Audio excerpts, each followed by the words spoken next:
모든 것이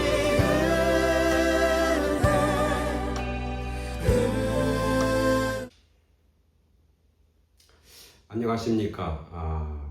새생명교회 수요일 저녁 말씀을 함께 나눕니다. 오늘은 5월 27일 5월의 마지막 수요일 저녁 말씀입니다. 5월달 가정의 달을 두르면서 사실 가정이라고 하는 주제를 가지고 시리즈로 말씀을 나눴습니다. 오늘은 그 마지막 네 번째 시간입니다. 오늘 마지막 시간은 위대한 어머니 한 분을 소개하고 가정의 달 시리즈를 마치려고 합니다. 왜 어머니냐? 그 가정의 미래는 사실은 어머님의 손에 달려 있다고 해도 과언이 아닙니다.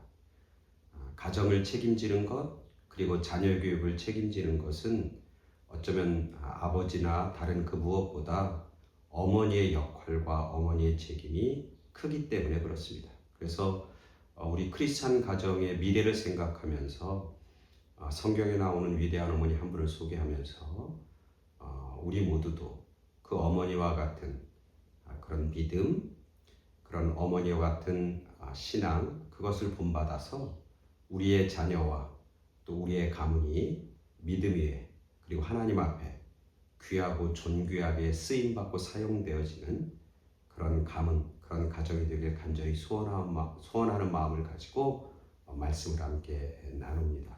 오늘 말씀은 출애굽기 2장 1절부터 6절까지 말씀 보겠습니다. 출애굽기 2장 1절부터 6절까지 말씀 제가 공독해 드립니다.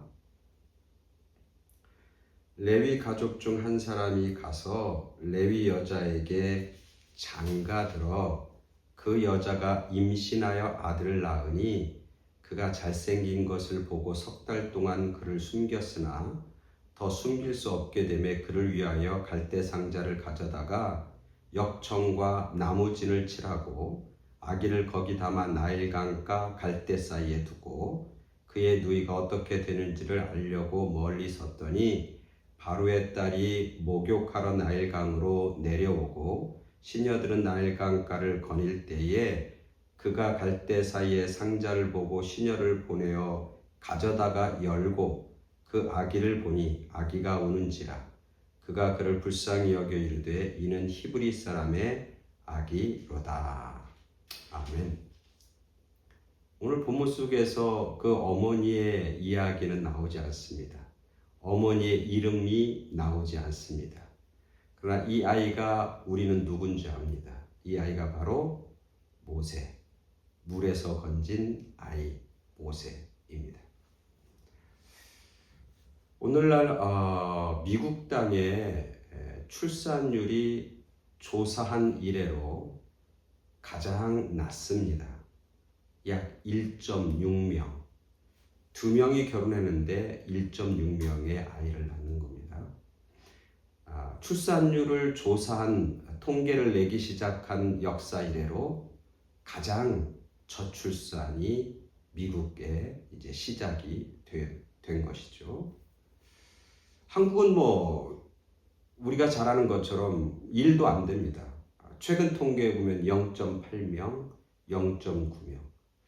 0.8명이 돼도 한국은 지금 그래도 출산율이 조금씩 증가하고 있다고 그렇게 이야기합니다.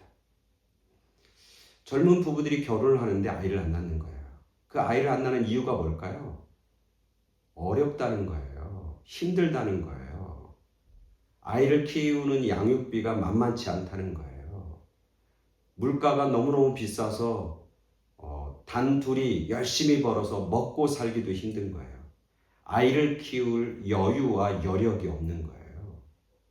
또 하나 아이를 낳지 않는 결정적 이유는 뭐냐면 미래에 대해서 불안하다는 거예요.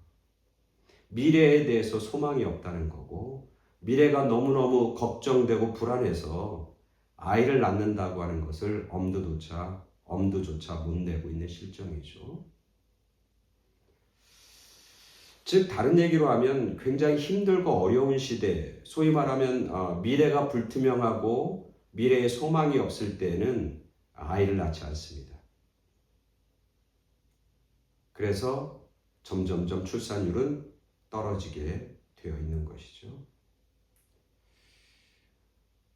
오늘날 우리가 당하는, 오늘날 젊은 세대가 겪고 있는 그런 불안함과 공포와 또 여러 가지 힘들고 어려운 일들, 모세가 태어날 때의 바로 시대의 히브리 민족들이 당하는 고통에 비하면 10분의 1, 100분의 1, 1000분의 1, 만분의 1도 안 되는 거죠. 우리가 잘 아는 것처럼 출애굽기 1장에 오면서 이렇게 시작합니다. 요셉을 알지 못하는 왕이 이제 등장하기 시작합니다. 그 요셉을 알지 못해, 요셉이라고 하는 것은 애굽 사람들을 건지고 구원한 총리였고 히브리 사람이었고, 그 요셉을 중심으로 해서 히브리 사람들이 이제 애굽이라고 하는 땅으로 이주해서 살게 되어 있는 겁니다. 그래서 요셉을 아는 사람들은 히브리 민족들을 환대했어요. 그리고 저 사람들이 우리를 살렸다고 하는 그런 생각들과 감사한 마음들이 있었어요. 근데 요셉이 죽고 나서 요셉을 알지 못하는 왕들이 나타나기 시작하고, 그리고 몇 년이 흘러가냐면 약 350년이 흐릅니다. 이제는 히브리 사람들은 애굽 땅에서 소수민족에 불과하고 노동력과 노예에 착취를 당하는 그런 민족으로 전락하게 됩니다. 특별히 이제 이 출애굽이 기록되는 모세가 태어나는 그 당시는 어떠냐면 점점점 히브리 사람들의 인구가 점점점 느는 거예요. 그러니까 바로의 그 애굽의 왕 바로는 무슨 생각을 했냐면, 이렇게 놔뒀다가 히브리 사람들이 점점점 강대해지면 우리 민족에게 위협이 될 수도 있겠다라고 하는 위기의식을 느낍니다. 그래서 노동을 엄청나게 시킵니다. 과중된 노역을 시키는 거예요. 즉 다른 얘기로 하면 너희들 일하느라고 정신없고 일하느라고 힘들어서 애 못 낳게 만드는 거예요. 노동하고 일하다가 죽게 만드는 거예요. 그래서 노동량을 엄청나게 늘려서 히브리 사람들이 결국 노동하고 일하다가 지쳐갖고 쓰러지도록 그렇게 만듭니다. 그럼에도 불구하고 계속해서 히브리 사람들의 그 인구가 증가하는 거예요.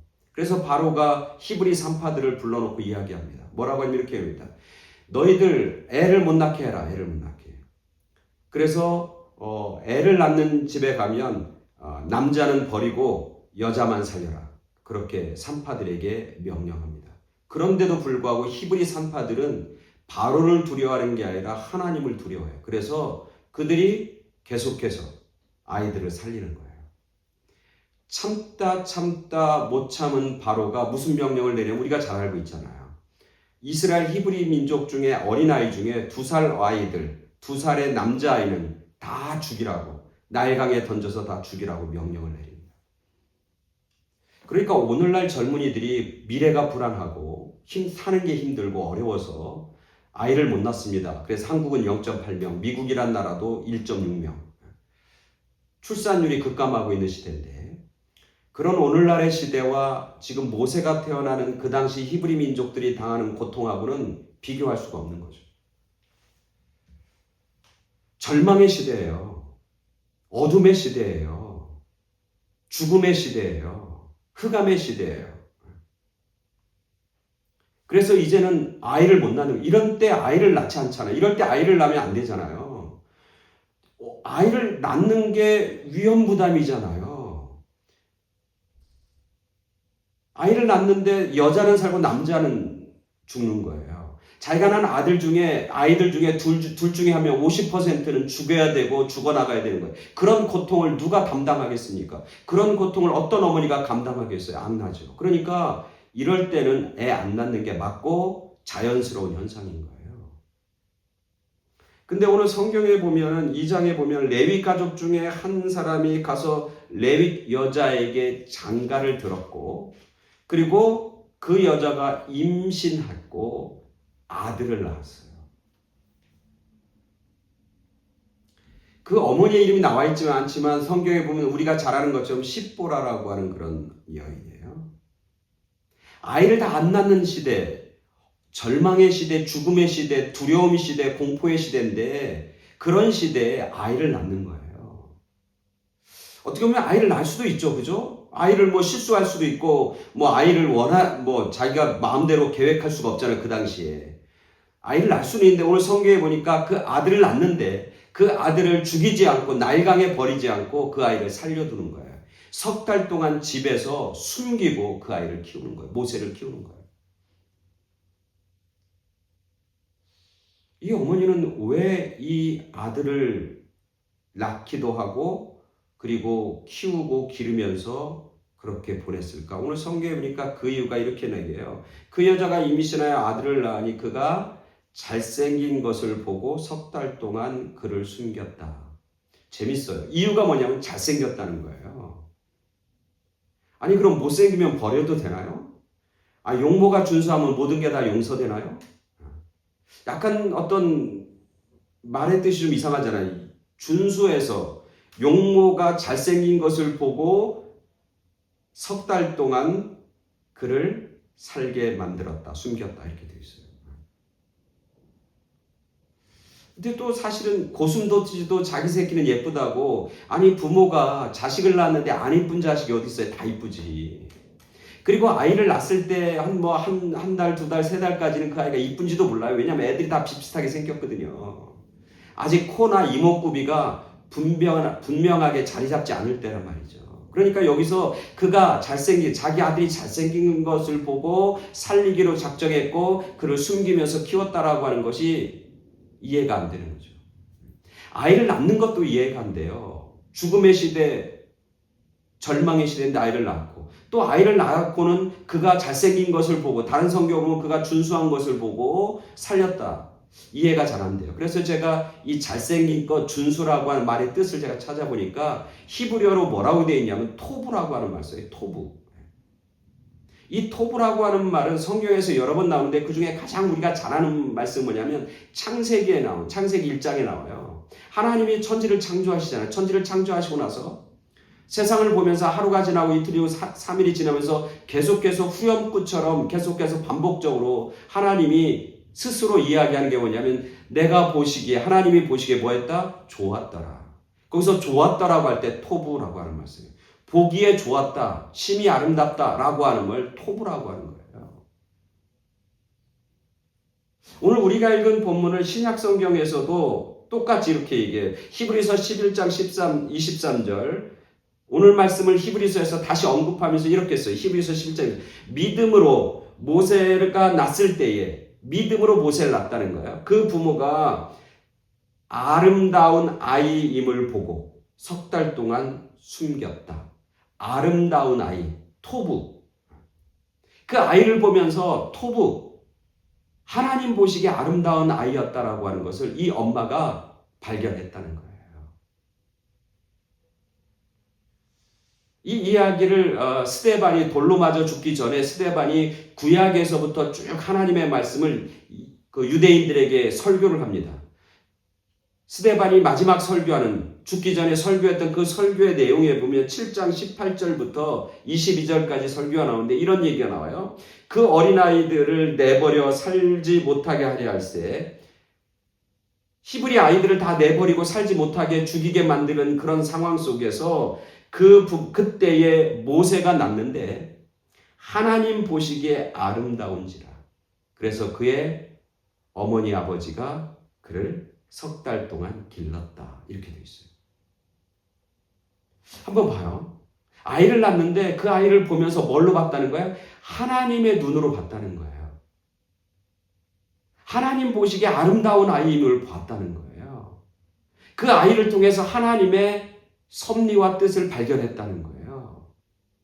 인간적인 눈으로 세상적인 눈으로 그 아이를 바라본 것이 아니라 그 아이를 통해서 하나님의 아름다운 모습, 하나님 보시기에 아름다운 하나님의 시선과 눈으로 내 아이를 바라보기 시작하고 그 아이를 바라보는 그 눈이 결국 그 아이를 살렸고 결국 그 아이가 절망의 시대를 소망의 시대로 죽음의 시대를 생명의 시대로 억압의 시대를 자유와 해방의 시대로 바뀌어놓는 아이가 되었던 거예요. 이 시보라를 제가 가장 위대한 어머니라고 생각하면서 오늘 마지막 가정의 달 마치면서 말씀을 전하는 이유가 바로 여기 있는 거예요. 위대한 어머니는 그 아이를 하나님의 시선으로 바라보는 겁니다. 아름답게 바라보는 거예요. 아무리 힘들고 어려워도. 위대한 어머니는 그 아이를 통해서 하나님이 어둠과 절망과 죽음을 제거하고 새로운 시대, 새로운 소망의 시대를 열 거라고 하는 하나님에 대한 믿음을 가지고 아이를 바라보는 거예요. 모든 사람은 안 된다고 그러고 모든 사람이 어둡다고 그러고 절망이라고 그러고 모든 사람이 이제는 죽음이라고 그렇게 얘기할 때 위대한 어머니는 그 어둠 속에서 빛을 보는 것이고 죽음의 상황 속에서 생명을 보는 것이고 절망 속에서 소망을 바라보는 어머니, 그 어머니가 가장 위대한 어머니예요. 그 어머니를 통해서 위대한 모세가 탄생하는 것이고 그 위대한 어머니를 통해서 미리암이 탄생하는 것이고 그 위대한 어머니를 통해서 아론이라고 하는 위대한 제사장이 탄생하게 되는 거예요.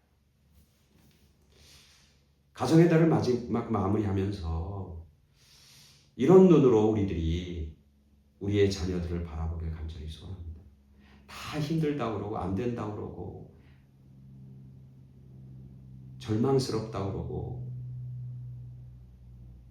우리 아이들이 믿음을 갖는다는 것, 하나님 앞에 사용되고 쓰임받는다는 것, 그거 어렵다고 그러고 불가능하다고 그렇게 얘기할 때 위대한 어머니는 하나님의 눈으로 내 아이들을 바라봅니다.